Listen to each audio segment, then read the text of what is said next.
Hi everyone, greetings from Australia. Welcome back to our channel.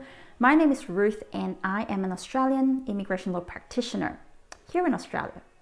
Well, in today's video, I would like to share with you 7 things you must provide in order to obtain an Australian student visa. Now, please note that the information in this video is not to be treated as legal advice or migration advice. However, we trust that it will provide you with a general overview as to what you need to look out for if you're applying for an Australian student visa.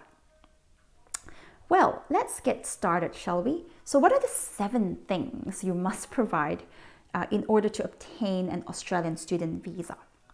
So first on the list is called a COE, which stands for Certificate of Enrollment.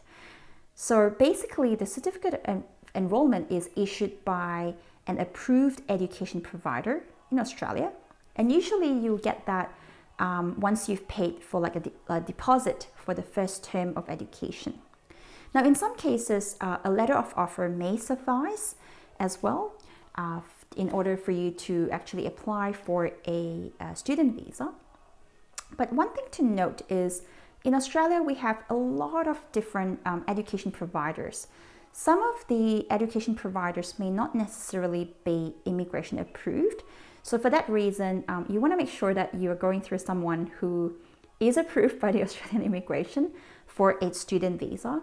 And usually you can just contact the education provider and ask them if they are registered and if they're approved for an international student visa course. If they say yes, then you can go ahead with them. If they say no, then look for somebody else. So that's the first thing on the list. You have to provide a COE or Certificate of Enrollment, or in some cases, a letter of offer. The second thing you must provide in order to obtain an Australian student visa is a GTE Statement. So GTE stands for Genuine Temporary Entrant Requirement. So what it means is you must be able to show that you are a genuine student and that your intention to be in Australia is really just to study, nothing more, nothing less, okay?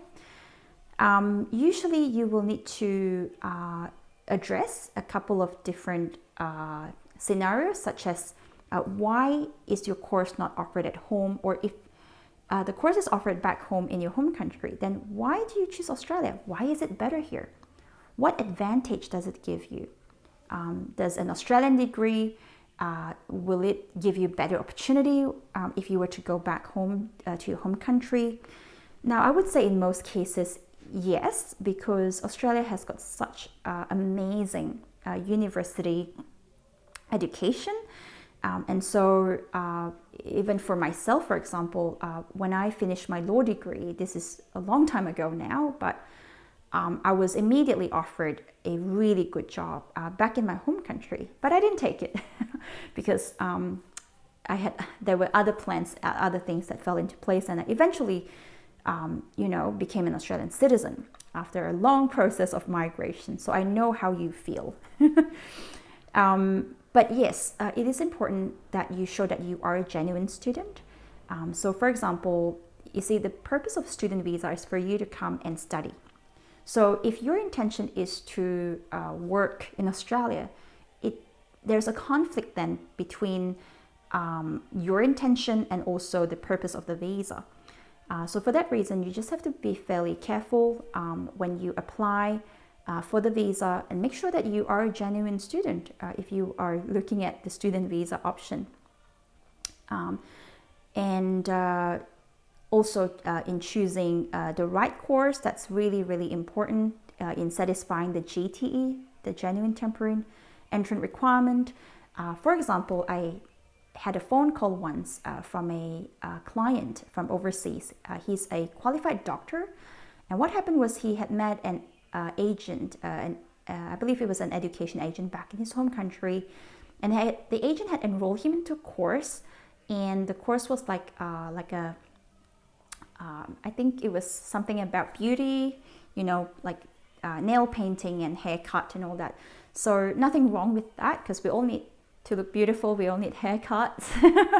But in his case, he was actually a surgeon. So he was like really high up in the industry. So when he applied for a student visa through his agent, it was refused because he was not able to show that he was a genuine student. So in immigration's mind, like why would a doctor want to, change course and do something that is completely different from what you've been doing? So it's so important that you choose the right course when applying for a student visa. It should either show a continuity of your current pathway, your current career or education pathway, or if you do wish to change, then you need to justify and explain why the change. And I actually made another video on student visa, which you can check out. I've explained a little bit more in regard to the GTE requirement in that video. So that's the second thing. You need to provide a GTE statement. So the third thing that you need to look out for when applying for an Australian student visa is evidence of sufficient funds. So this would depend on which country you come from. Some countries it is a requirement, it's mandatory. For other countries, it's discretionary in the sense that you may not be asked to provide that upfront. But if the case officer, so case officer is someone who works for immigration, if they request, then you have to provide. So it's always good to actually just provide upfront. And usually you need to show that you've got sufficient funds to pay for your fees and at least the first 12 months of your stay in Australia. If you have a dependent or a spouse or children, then you also need to show that there is sufficient funds to cover their stay in Australia. Because the Australian government wants to know that you are looked after when you come to Australia and you're not left, by yourself, because it's not cheap to live in Australia. I mean, the rent, depending on where you come from, the rent, food, transportation, these can cost a lot. So for that reason, you want to make sure that you're looked after.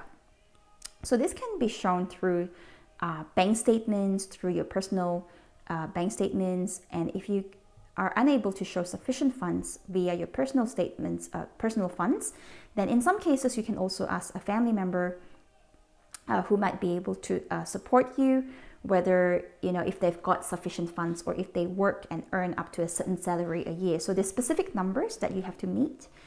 If you need help to meet that requirement, just contact us and we'll be happy to assist. But it's so important to show sufficient funds because if you don't meet that requirement, you will not get the visa. Okay. So the fourth thing you must provide for an Australian student visa is health insurance. Now, this is very, very important. Health insurance is so important because if you don't have it, well, first of all, you're not going to get the visa. But also, if you haven't got health insurance and you're in Australia studying, and let's say something happens to you and you injured yourself, when you go to the hospital, you will be expected to pay a lot of money. So you want to make sure that you have health insurance.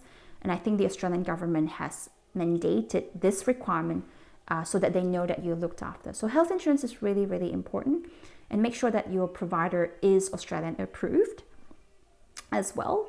And that the health insurance should cover the whole duration of your study in Australia.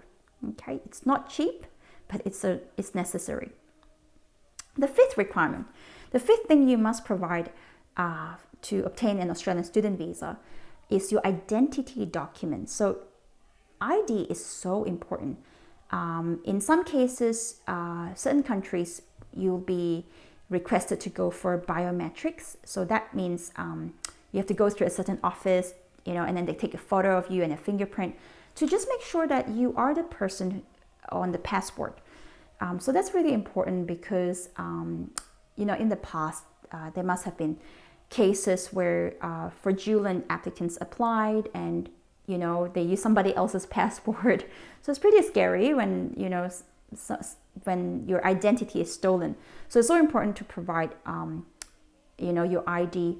So if you haven't got a passport or your passport is expiring, make sure you renew them. Birth certificate, in some cases, it's a requirement, but not in all of it.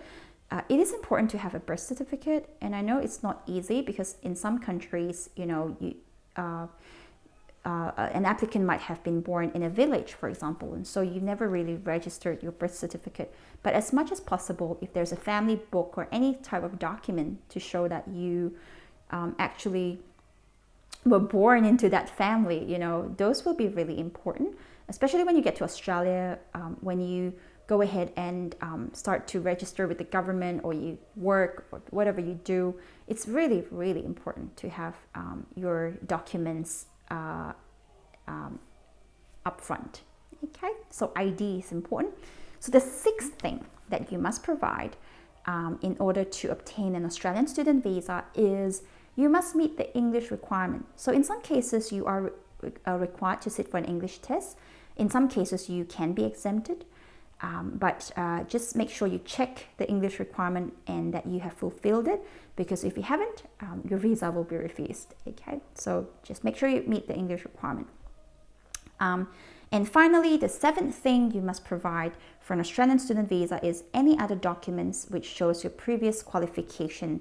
So this could be things like your resume, your work experience, but also if you had a previous qualification such as a diploma or a bachelor's degree, and you are sort of now coming to Australia to continue your education in the same pathway, then your previous academic transcript and certification would be very important to verify that you are actually continuing higher and further education.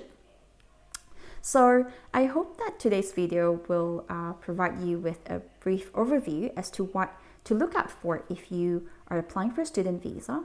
But in short, certificate of enrollment or letter of offer, a GTE statement is important, evidence of sufficient funds, evidence of health insurance, ID, English requirement, and any other documents to show previous qualification or work experience is important. So I hope that this video is helpful. And if you have any questions about an Australian student visa application, you can drop us an email on the email address below or submit a form through our website. And again, please do not treat the information here as legal or migration advice. But if you need specific advice, just let us know. Okay, and we'll be happy to assist. But otherwise, thank you so much for taking the time to watch this video, and we wish you the very best in your future endeavors.